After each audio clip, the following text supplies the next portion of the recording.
Exodus Wars claims itself to be a 3D strategic game with elements of a future civil war, but I really can't feel the epic scale of what is actually happening. A civil war in the future should be a travesty, with hundreds of civilians killed by the military's hands, but it just isn't.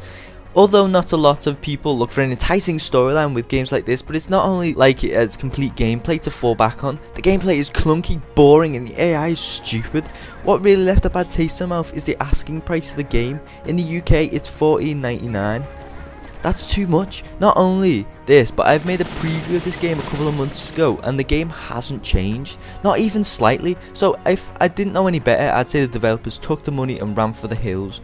Maybe a stark statement, but if they aren't doing anything with this game, then I'm correct.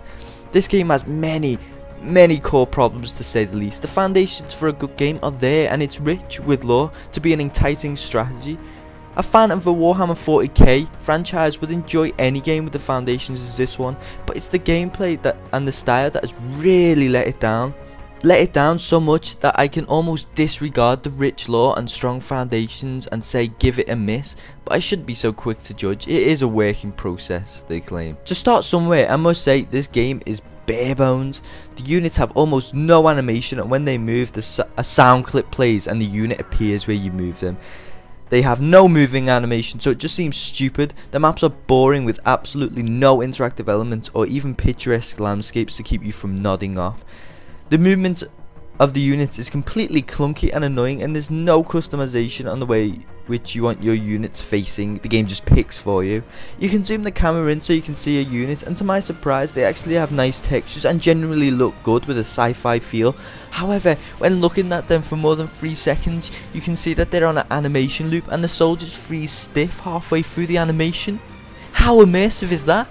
So what's the combat like then? Well, let me answer your question with another question. Do you like unresponsive, clunky attacking animations with stiff movement and almost lifeless, boring combat? Yes, it's true this game has the most lifeless combat of any strategy I've ever played. A strategy game is supposed to be full of life in a sense, with constant battles and bullets bending and weaving through the open battle as you see your soldiers fall in overwhelming odds. Even in a turn-based strategy game, it needs to have more life than this. It's not even tactical in the slightest. The AI obviously lets you down there. The AI stubbornly keeps its units on one side of the map, so you can just flank them and trap them between your units in every single battle. There's no tactical side. For a tactical strategic game, there's no tactical side. There's not many unit types with no significant difference between the factions.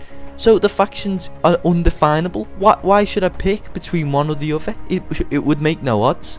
This game needs a lot of work, but it does have good ideas and the lore is right for a good strategy game. However, I can't see anyone wanting to play in its current state. It's awful to say the least. Boring, lifeless, and clunky as hell. 3 words which describe this game. Give it a miss.